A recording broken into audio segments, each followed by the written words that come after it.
Developing now, confirmation day looms for Alabama Senator Jeff Sessions as Donald Trump's pick for Attorney General, but not everyone is happy with the choice.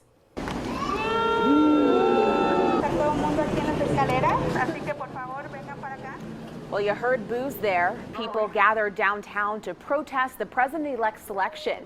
People from activist organizations for immigrants and minorities across the city protested in front of the Robert Vance Federal Building. It was part of a National Immigrants Day of Action movement. Protesters wanted to show unity and express that Sessions does not represent their community. The Attorney General has to be fair, somebody that is neutral on all bases, and he has not shown that so far. He has spoke in support of Donald Trump and many of other people that have had racist comments. A vote on Sessions' nomination is expected to happen after Trump's inauguration this Friday. Well, meanwhile, the president-elect stirs up controversy on Twitter again, lashing out at civil rights icon Congressman John Lewis. Now a growing number of Democrats are refusing to attend Trump's inauguration. Lewis said in an interview that he doesn't see Trump as a legitimate president. Trump fired back on Twitter, saying Lewis is all talk and no action, and he needs to help his failing district. Lewis's district includes Atlanta. I think it's really clear that elect Trump does not know much about Atlanta, and I really want to call him out on his promise to fix American cities. At least 12 Democrats are joining Lewis in skipping the inauguration. We know singer and actress Jennifer Holliday also canceled her performance at a welcome concert for Trump.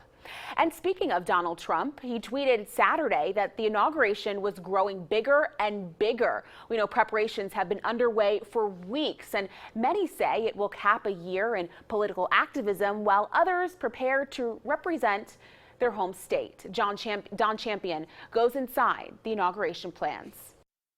It's been a very unique election cycle. Yes, 2016 was anything but boring for Chris Ford. First, he volunteered for Republicans on the presidential campaign trail, then served as a delegate at the Republican National Convention. It's taught me that you can think something and you can actually take action on something in the political world. It is my first purchase tux, yeah. Now, with a new tuxedo in hand, the 25-year-old chairman of the Dallas Young Republicans will attend Donald Trump's inauguration. He even scored tickets to an inaugural ball. What I love about going to these Republican events is being a Texan, and then Texans love to show their Texan, so I got my cowboy hat and all my pins here, and I'll be wearing my boots the whole time. Up to 900,000 people are expected to attend the swearing-in ceremony. For Brian Bodine, getting to witness the peaceful transition of power will be special. This is historic. You know, it's not just about political party at this point, it's about the country.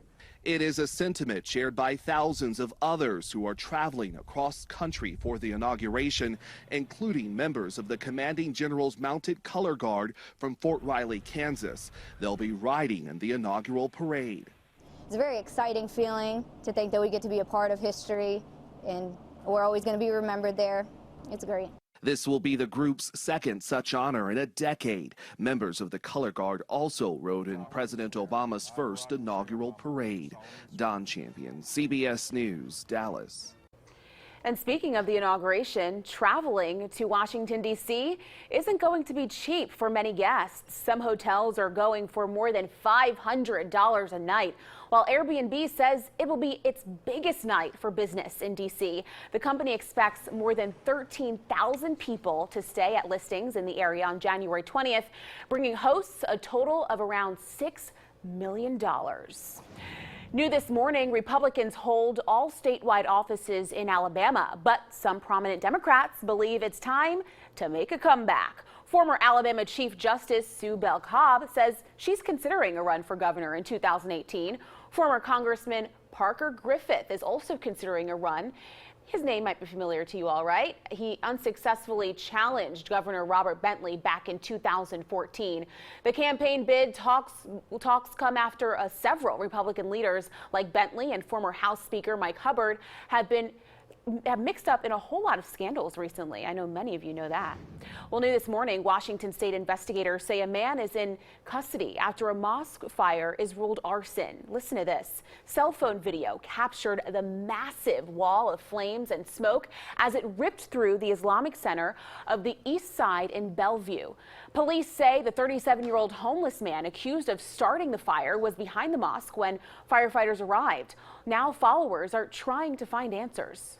We would like to know why, what was the reasoning, and what caused him to do something like this. It's going to take time, yeah, but with time things go on and we'll move forward.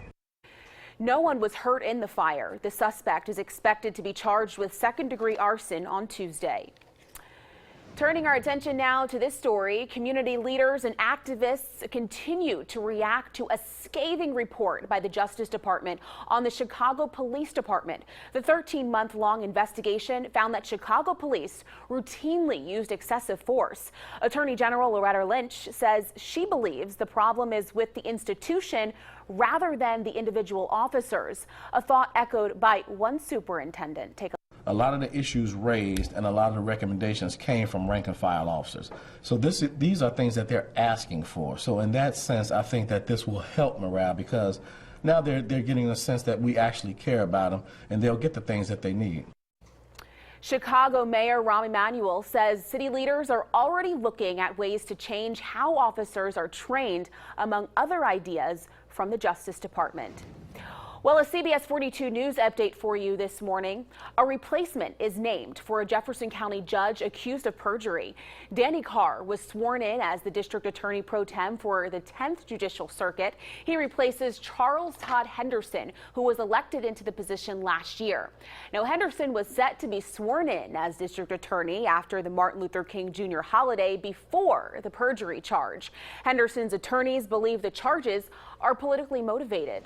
We will stay on that story for you all.